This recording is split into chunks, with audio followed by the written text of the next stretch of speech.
This is Musicably Podcast.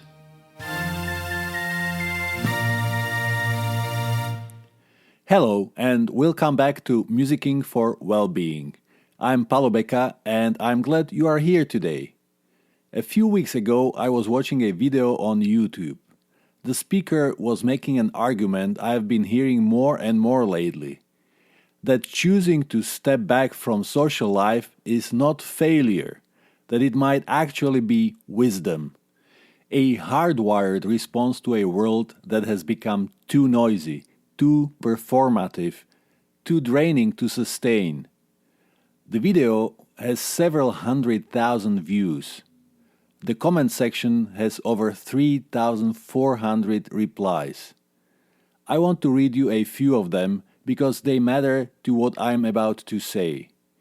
The first had over 1,000 likes. Someone wrote, "I've been in isolation for over 20 years and I'm quite happy with it." The second you step out, you quickly realize that everything is a scam and few tell the truth anymore. Stay home. It's the only thing you can call your own today. Then someone else.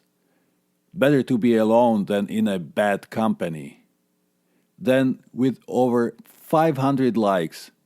Most people are so draining and irritating. After any interaction with them, you have to go through an extensive recovery process. And then one I kept coming back to. 165 hearts.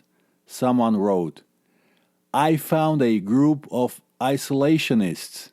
How ironic. Laugh out loud." I sat with those for a long time. I want you to notice something about those first three comments. Not the sentiment, the verbs. Stay, choose, recover. These are not the words of someone at rest. They are the words of someone who has been acted upon and who has decided, carefully and deliberately, to stop. The speaker in that video, a creator named Jacob Wellen, is not entirely wrong. The social world those commenters are retreating from is genuinely costly. It asks you to perform, to manage yourself into a version the room can handle, to pay with energy that does not come back. If that is what contact means, stepping away is not weakness. It is a reasonable decision. But read those comments again and notice what they are actually describing. They are not describing a love of silence. They are describing exhaustion with a specific kind of contact, the transactional kind, the evaluative kind, the kind where you leave more depleted than you arrived. They are not saying they want to be alone. They are saying the version of together they have been offered is not worth the price. And that distinction is everything. Because the kind of contact they are reaching for, without knowing it, has a name. I call it musicking, active music making.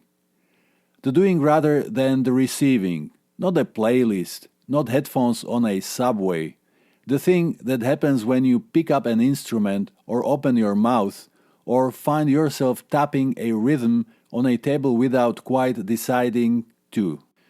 When you make music alone, truly alone, with no audience and no one watching, you do not enter isolation. You enter a different kind of company. The first companion is your own body, the breath, the hum that rises before you have even decided to make a sound, the rhythm already moving inside you. You have been carrying this instrument your entire life without needing anyone's permission to use it. When you give it a voice, however small, however private, you are more present to yourself than in almost any other act. Then the space around you joins in, and I mean this literally. A kitchen has its own acoustic character.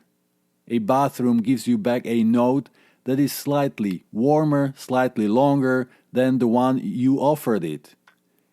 A forest returns you sound changed, absorbed somewhere, reflected somewhere else. The room is not a neutral container, it is a participant. When you make a sound in a space, the space answers. And that is already a conversation. Then come the people who are not in the room. Every melody you know came from someone. Every rhythm has human hands somewhere in its history. When I play something rooted in a tradition older than myself, everyone who ever played it is somewhere in that sound. And if you are holding an instrument, someone made it. Someone shaped that wood, stretched that string, tuned that resonance. Their hands are present in yours in a way that is not a metaphor. And then there is what I think of as the imagined witness. This is the one nobody talks about. When we make music alone, we still organize the sound for someone. We phrase differently than we would into a complete void. That witness is real even when it's invisible. It might be your future self, the person your hands are slowly becoming through the practice you are building today. But you are never, when you are making music, playing into nothing. So, here is what I want you to hold. Musicking gives you your body, the space that answers back, the tradition behind you, the hands that build what you are holding, and the witness that is somehow always there. That is not isolation, but it is also not the exhausting contact those 3,400 people are fleeing. There is no performance frame. The instrument does not grade you. The room does not sigh at your mistakes. Someone in that comment section put it perfectly. They called what they were looking for unreviewed contact. No editing yourself into a version the room can handle. No smile that costs something. Just the sound and the next sound and the space between them that belongs entirely to you. That is exactly what musicking is.